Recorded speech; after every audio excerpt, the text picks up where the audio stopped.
Kisah seorang tentara dalam medan perang. Pada suatu peperangan, seorang tentara terpisah dari kelompoknya dan tertinggal di sebuah pulau. Pertempuran masih berlangsung, namun ia telah kehilangan kontak dengan rekan-rekannya. Sendirian, dia bisa melihat di kejauhan tentara musuh menuju ke arah pulau itu dan mendarat. Dia segera berlari masuk ke dalam hutan, lalu dengan susah payah mencari perlindungan.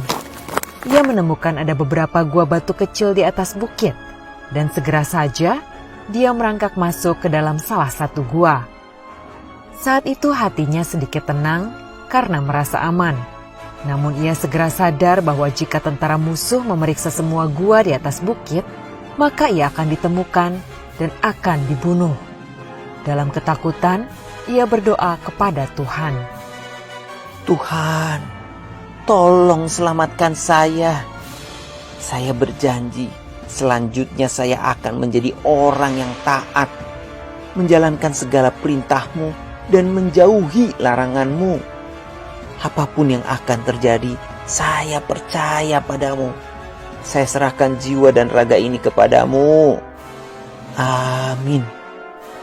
Setelah berdoa, dia berbaring diam di dalam gua sambil mendengarkan langkah kaki tentara musuh yang mulai mendekat. Dia kembali ketakutan dan berpikir, saya rasa Tuhan tidak akan membantu saya keluar dari masalah ini. Kemudian dia melihat seekor laba-laba mulai membangun jaring di bagian atas mulut gua tersebut. Hah?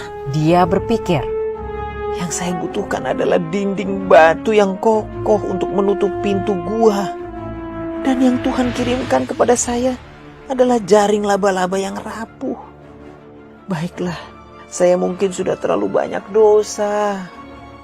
Tentara ini pun pasrah. Saat musuh mendekat, ia melihat dari tempat persembunyiannya, para tentara musuh memeriksa gua-gua di sana satu demi satu. Dan saat mereka tiba di gua tempat dia bersembunyi, ia mendengar seseorang dari tentara musuh yang berkata, "Sudah, abaikan saja gua itu. Lihat, ada jaring laba-laba di mulut gua. Jika ada yang masuk ke dalam gua tersebut, jaring itu pasti sudah rusak." Jadi tentara musuh tidak memeriksa gua tempat dirinya bersembunyi dan melanjutkan pencarian mereka. Dia terus diam hingga akhirnya pasukan musuh pergi dari pulau tersebut. Saat ini, dia melihat jaring laba-laba yang rapuh di mulut gua dan menyadari bahwa dengan adanya jaring laba-laba di pintu masuk, tampak seolah sudah lama tidak pernah ada yang masuk ke gua tersebut. Dia menyadari itulah pertolongan yang Tuhan berikan untuknya. Dalam kuasa Tuhan, jaring laba-laba yang rapuh itu jauh lebih kuat daripada bebatuan yang keras. Dalam kuasa Tuhan, jaring laba-laba yang rapuh itu mampu menyelamatkan nyawanya, dan Tuhan bisa menggunakan apapun untuk menunjukkan kuasanya. Tuhan ada di samping kita dan telah mengatur segalanya yang terbaik untuk kita. Yang kita perlukan hanyalah percaya padanya.